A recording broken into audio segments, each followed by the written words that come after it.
Kalau laparotomi sayatannya besar ya. Biasanya kalau laparotomi itu seperti operasi apa tuh ibu-ibu? SC. Siapa tuh tadi yang bilang SC? Nah tuh, panitia tolong ya, tolong nanti diingetin tuh yang bilang SC. Benar. Biasanya kita melakukan prosedur laparotomi pada operasi cesarean section atau SC dengan melakukan sayatan kurang lebih 8 cm sesuai dengan garis Van Steel biasanya. 8 cm kan lumayan lebar ya, gitu ya. Biasanya juga kalau kista, operasi kista itu sayatannya gimana tuh? Dan dari atas ke bawah ya, itu kurang estetik ya. Ya nggak sih kalau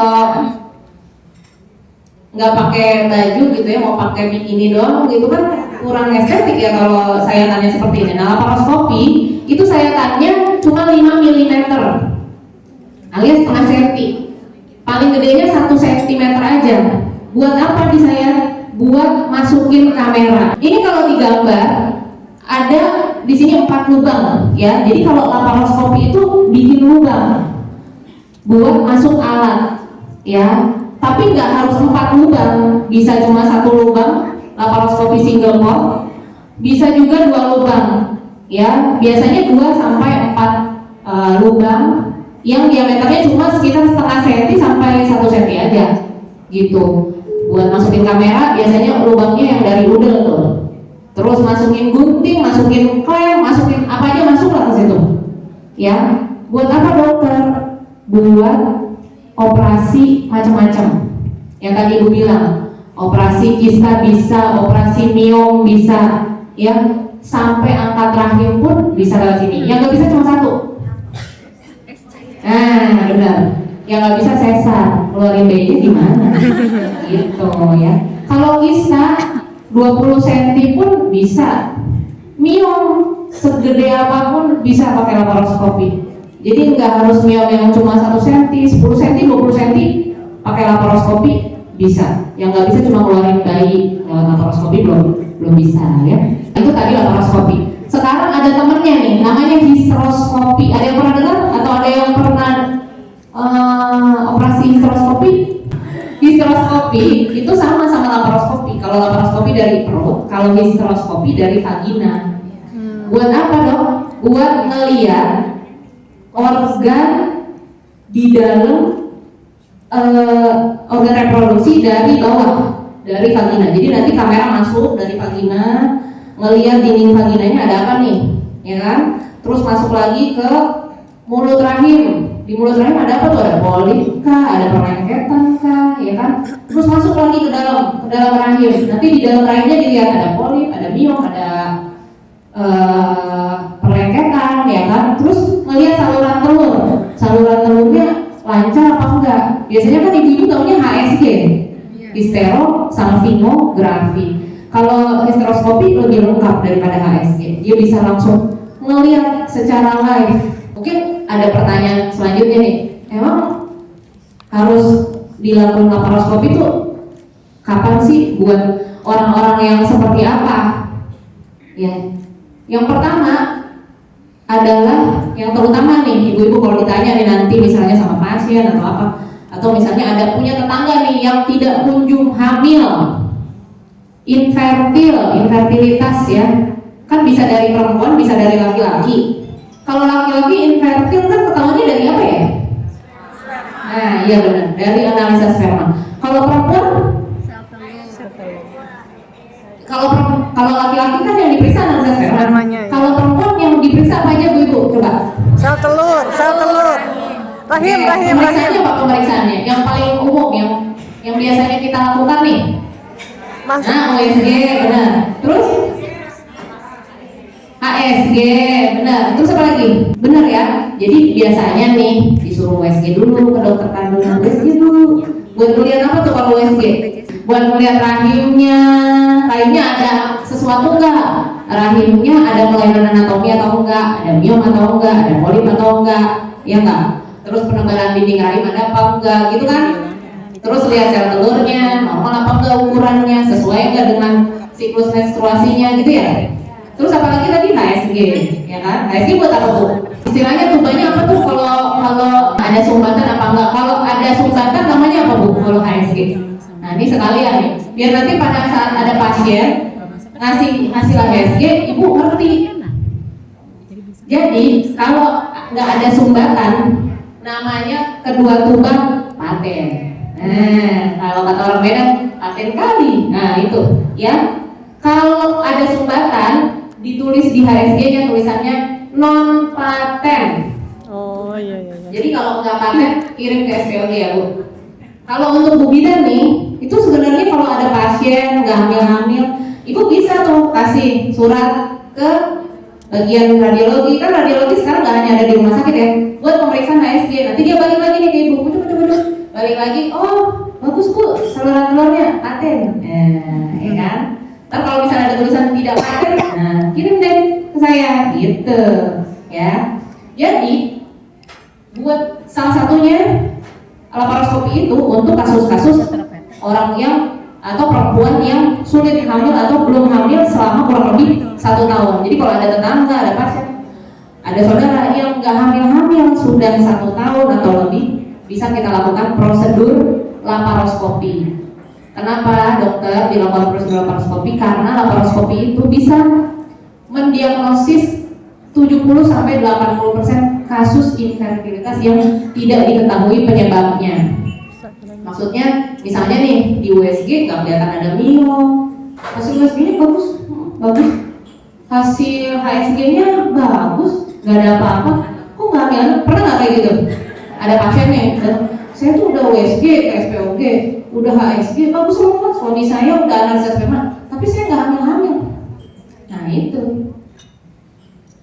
perlunya laparoskopi pada kasus-kasus yang seperti itu. Jadi sekarang udah tahu ya jawabannya. Oh mungkin Ibu perlu dilakukan diagnostik laparoskopi atau laparoskopi untuk mendiagnosis suatu infertilitas. Nanti kita akan bahas apa yang kira-kira bisa kita dapatkan dengan adanya prosedur laparoskopi ini.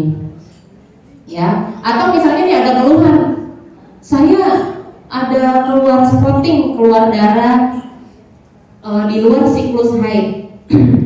Biasanya kan kalau ke bidan, ibu bidan biasanya suka terapinya pakai apa tuh? Kalau misalnya ada kasus ibu dengan perdarahan tidak normal ke ibu bidan, biasanya ibu bidan kalau belum merujuk ke SPOG kasih apa? Pil KB, benar. Biasanya oh kita ini dulu ya, kita atur dulu ya pakai pil KB, benar nggak? Iya. Ya. Selama 3 bulan, ada juga yang selama 6 bulan, ya kan? Terus dia ngeluh lagi, udah selesai pakai KB, dia ngeluh lagi, masih berdarah, masih ngeflek. Ya. Terus ada lagi nih kasus pakai IUD. Abis pakai IUD, gara-gara IUD berdarah terus, pernah nggak? Ada. Padahal pas USG IUD-nya bagus letaknya, bagus kayak ini USG-nya, IUD-nya bagus, kedudukannya normal. Nah itu Bu. Itu harus dilakukan pemeriksaan lanjutan dengan histeroskopi. Kenapa bisa keluar darah? Jangan-jangan bukan karena IUD-nya, kan penyebabnya bukan selalu IUD. Kalau pasien pasang IUD terus perdarahan, ya kan? Ya. Terus ada lagi nih kelainan, ini muliran anomali, maksudnya kelainan anatomi rahim ya. Ada yang rahimnya 2, pernah lihat nggak? Ada yang rahimnya 2, ada yang serviksnya 2, ya kan? Ada yang vaginanya 2, pernah dapat nggak? Enggak pernah dong. Yang 0,4 nggak pernah dapat yang vaginanya 2. Gimana? Saya pernah. Dapat ya. Nanti kalau misalnya udah ketahuan nih, vaginanya 2. Nanti suaminya akan biasanya akan nyeletuk. Jadi suaminya celutukannya gimana Bu? Apa tuh celutukannya? Nggak pernah ada apa sih kasusnya? Ya.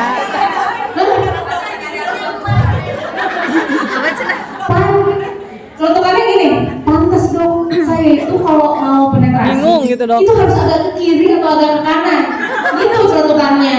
Belok kiri, Jadi belok kanan. bener kayak gitu agak ke kiri. Kayak bolong. Jadi ada septum Ibu, sebenarnya vaginanya 1. Iya, ada cuma septum. lubangnya 2. Oh, ya kan? Itu celutukannya kayak gitu, benar.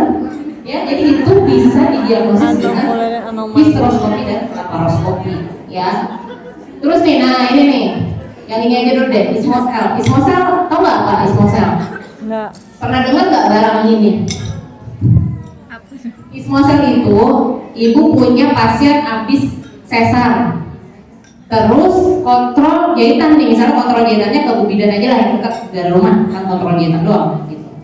Terus ibunya ngomong gini, Bu Bidan kok ini saya udah 20 hari sesar, pasca sesar 20 hari atau sudah selesai nifas, tapi keluar darahnya banyak. Ini mens apa bukan ya? Saya menyusui belum, padahal biasanya kalau waktu anak pertama, kalau saya menyusui saya nggak mens, tapi ini saya keluar darahnya banyak nih habis sesar padahal udah selesai nifas. Nah kan bingung nih. Coba deh ke SPOG. Nah pas diperiksa SPOG ternyata ada defek atau jahitan di otot rahim, di myometrium yang penyembuhan lukanya tidak sempurna. Itu namanya ismosel. Jadi kalau harusnya rapat myometriumnya, ini ada celah.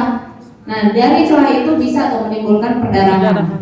Ya, ini kelihatannya bisa dari USG, tapi lebih jelas lagi dengan hysteroscopy dan bisa sekaligus dibenerin pakai alat yang tadi yang dari vagina, hysteroscopy. Ya, jadi itu bisa menambah pengetahuan ibu. Nanti kalau misalnya keluar darah pasca operasi sesar banyak, Ibu Bidan sekarang udah tahu nih salah satu penyebabnya. Jangan ini kali ini yang dibilang dokter Meta nih, namanya ismosel. Nah ya, ini dia paling nanti ujian keluar nih, ada ujiannya kan ya? Nah, ada ujiannya ya.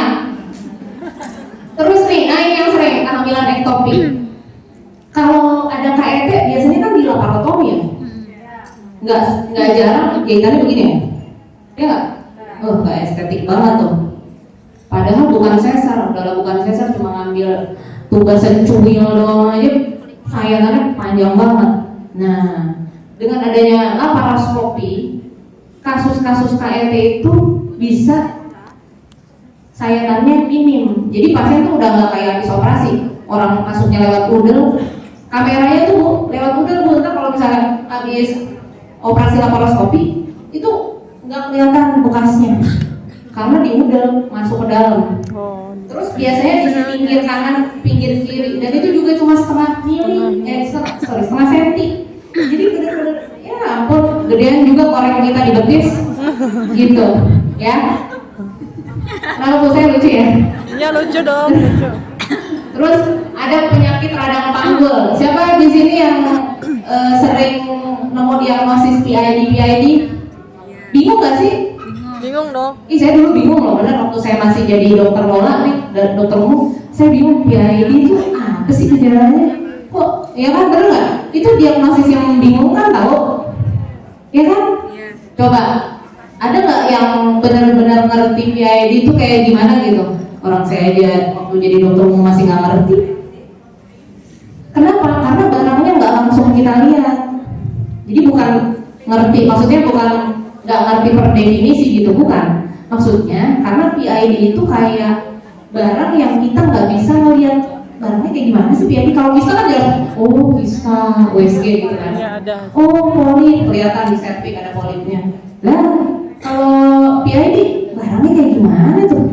Jadi PID itu Bu, infeksi radang panggul ya, yang kata orang infeksi radang panggul yang biasanya keluhannya tuh nyeri perut, ya kan, nyeri pinggang, meriang-meriang nggak jelas. Yeah. Itu kalau di laparoskopi kelihatan. Gimana gambarannya? Gambarannya itu banyak banget perlengketannya. Ada ciri khasnya kalau di laparoskopi, ya. Perlengketannya di rahim, di saluran telur, ya, bahkan sampai hepar, liver. Sampai liver perlengketannya itu ciri khas dari PID. Kalau kita ngasih melihat pasien laparoskopi, baru dia ngerti. Oh kayak gini PID gitu, pokoknya panjang. Oh gitu. Ya. Jadi laparoskopi itu bisa mendiagnosis sampai sedetil itu. Ya. Terus nih, kita udah tahu lah ya, udah nggak usah disebut lagi. Nah ini IUD embedded. Tahu nggak Bu IUD embedded? Apa tuh IUD embedded? Apa ya? Betul. Gak tahu dong. IUD tahu kan ya? Iya lah tahu lah ya IUD. Kalau embedded apa? Embedded IUD embedded itu maksudnya IUD yang nggak di kafum uteri. Apa tuh? Kalau kita bidan biasanya ngomongnya apa? Iya, translokasi. Jadi IUD translokasi. Ini mah bahasa kerennya aja, biar saya kelihatan keren aja sih. Jadi IUD translokasi itu biasanya pasiennya ngeluhnya apa, Bu? Perdarahan terus dong. Perdarahan, benar, 1, 2, nyeri. Kalau yang punya biasanya bisa ya USG ya? Bisa USG kan ngeliat kan, kok miring gitu kan, atau kok hilang gitu kan, IB-nya hilang tiba-tiba, hilang tuh, turun kali itu waktu ibu belok gitu kan. Enggak Bu, jangan salah, belum tentu itu turunnya waktu waktu buang air kecil, belum tentu loh. Kalau kamu kejadian kayak gitu, ya, ibu minimal suruh, kalau dia nggak mau ke rumah sakit, ibu suruh ronsen. Iya benar. Kalau nggak ketemu nih USG, ibu kode-kode nggak ketemu, ibu suruh ronsen pelvis. Jadi nanti yang dicentang tuh di pengantar, ronsen pelvis, centang. Nah, ya, jadi nanti hasilnya pas keluar itu ntar ada tuh huruf T-nya tuh, ya. Kalau dia nggak sesuai dengan kedudukannya, miring dan agak tinggi letaknya. Nah, cuma sayangnya kalau ronsen itu dia nggak bisa tahu letak persisnya di mana. Apakah nusuk saluran telur, nusuk hidung telur, nusuk usus besar, nggak tahu. Makanya bahaya kalau dia dilakukan tindakan laparotomi buat ngambil IUD-nya. Yang bagus laparoskopi.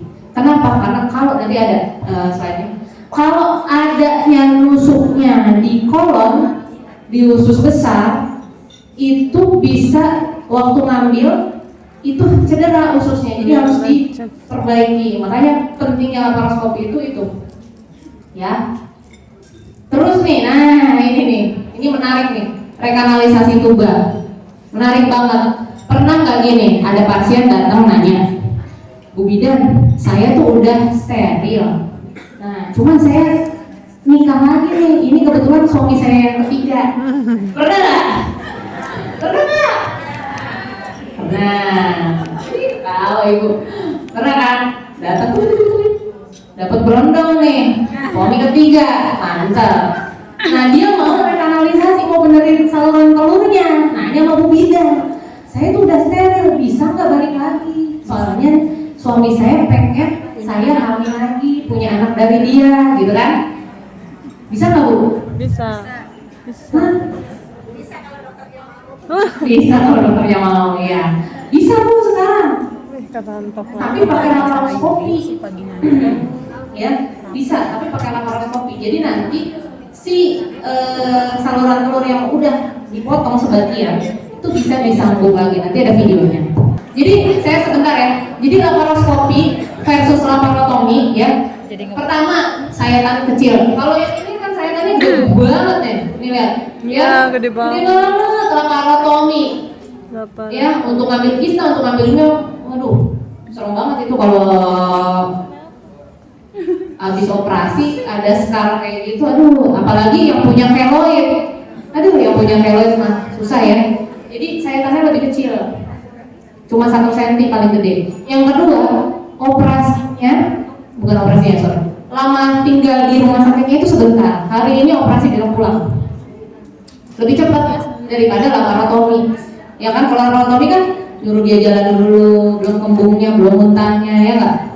Jadi recovery-nya lebih cepat. Kalau SC ada eras, kalau kista ada laparoskopi. Gitu kan. Kalau anestesinya, biusnya itu harus bius umum, jadi ibunya tidur. Ya nggak bisa spinal, nggak bisa. Lebih cepat pemulihannya dan nyerinya lebih minimal. Karena sayatannya juga minimal, jadi nyerinya minimal.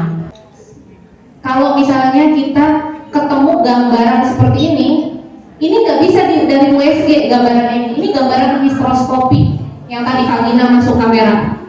Ini namanya kalau ketemu kecil-kecil merah-merah kayak gini, ini namanya mikropolip. Mikropolip itu adalah salah satu gejala dari endometritis kronis. Biasanya pasien mengeluhnya keputihan terus, nggak hamil-hamil. Nih, mikropolip. Ini di USG nggak bisa ketahuan orang polipnya kurang dari 1 mili. Polipnya kurang dari 1 mili tuh, kurang dari 1 mili. Jadi kelihatannya pakai histeroskopi. Ya, yang ini satu lagi. Ini pada pasien TBC genitalia. Kan TBC di sini paru-paru, ya kan? Nah ternyata TBC itu bisa juga di rahim. Ini nggak ketahuan kalau nggak histeroskopi. Gejalanya nggak ada. TB genitalia itu gejalanya nggak ada, Bu. Nggak kayak TBC di paru-paru. Orangnya kurus, batuk darah, suka keluar keringat malam hari, batuknya nggak sembuh-sembuh. Ini nggak ada batuknya. Nggak ada batuknya, tapi nggak hamil-hamil. Pas di histeroskopi, kelihatan deh ada yang putih-putih nih. Nih, ya dulu kalau kita sekolah namanya perkijuan. Ada gambar kayak keju-keju, nah itu. Sama lengket di rahimnya, di saluran telurnya. Jadi saluran telurnya tersumbat dua-duanya. Ini bisa dibenerin, jadi bukan cuma diagnosis doang. Bisa dibenerin, lengketnya dilepasin. Ini polip, ini polip. Tahu kan polip ya? Pernah lihat nggak sih pasien punya polip? Nah, kecil merah, ya kan, segede upil. Nah, ini yang segede upil tadi adanya di saluran telur, di tuba falopi, tangkal tuba. Lah, gimana mau kelihatan lewat USG barang sekecil upil ini, ya kan? Cuma dengan histeroskopi dia bisa ketahuan, dan hanya dengan histeroskopi juga dia bisa diambil. Nggak bisa pakai kuret ngambilnya. Kalau di tuba, di saluran telur, nggak bisa pakai kuret. Gimana sih kuretnya mau dibengokin dulu? Ya kan, nggak bisa. Next. Nah, ini Bu, ini namanya laparoskopi.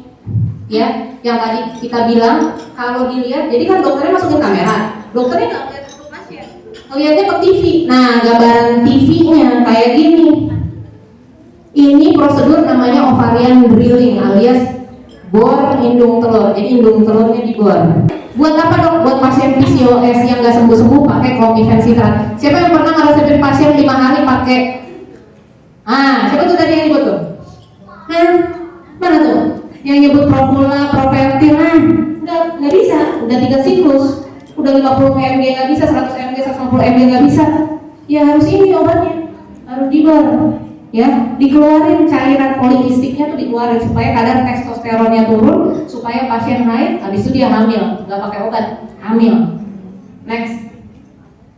Nah, ini tadi nih IUD embedded. IUD keluar dari rahim, bukan ke bawah, tapi ke dalam kapung abdomen. Nih, lihat nempelnya di mana? Di usus, di kolon sigmoid, nempel dia di situ.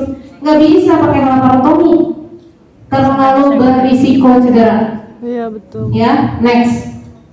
Nah, ini apa Bu? Pasti tahu ini mah. Udah ada tulisannya. Miom itu bisa banget di laparoskopi.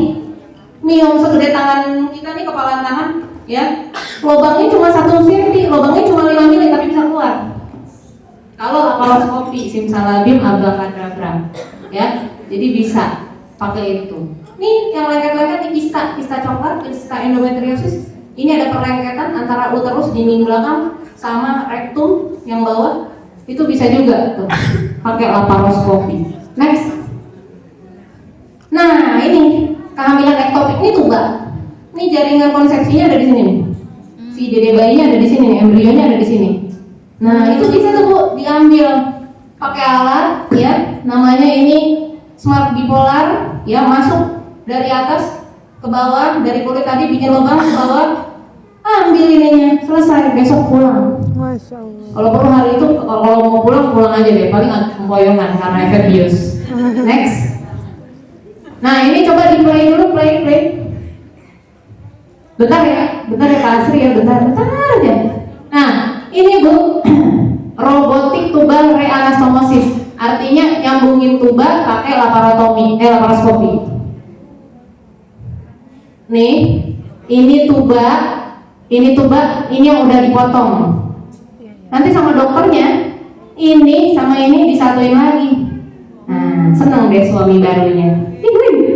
Ya kan? Enaknya laparoskopi itu semuanya kelihatan gede. Padahal rahim kita kan nggak segini. Iya. Iya. Kalau di TV kelihatannya gede Bu, jadi dokter tuh bisa zoom in, gede banget. Udah kayak smartphone deh pokoknya, ya. Tuh dibuka, kelihatannya serem ya? Serem. Padahal mah enggak, orang ini di TV. Nanti ada gambar saya, next one. Ini saya, play videonya. Ini saya lagi ujian hidup. Ini saya lakukan tindakan laparoskopi miomektomi. Ini guru saya cuma bengong aja di sini ngeliatin saya. Udah dilepas nih Bu. Nah ini saya lagi ngejahit. Biasanya kan kalau ngejahit tangannya gini ya? Iya. Jahit ya perut. Ini enggak. Ini pasiennya yang ini nih. Pasiennya yang ini. Ini TV jahit. Ini tangannya yang kanan ngejahit. Lagi ngejahit nih. Tangan kanan lagi ngejahit. Lihat TV. Lihat TV. Yoi. Ini tangan kiri pegang grasper. Nih dokter yang ini asisten megang kamera. Jadi ini kamera, ini alat jahitnya, ini graspernya. Nanti gunting juga masuk lewat sini. Jadi nanti posisi pasien begini Bu. Nggak estetik emang posisi pasiennya, tapi udahannya estetik banget karena lukanya minim cuma 1 cm. Miomnya waktu itu segede kurang lebih sekepalan tangan dewasa. Terima kasih banyak atas atensi Ibu Bidan. Semoga menambah ilmu pengetahuan yang baru dan kita bisa melakukan pelayanan kepada pasien dengan lebih baik lagi. Wassalamualaikum warahmatullahi wabarakatuh. Waalaikumsalam.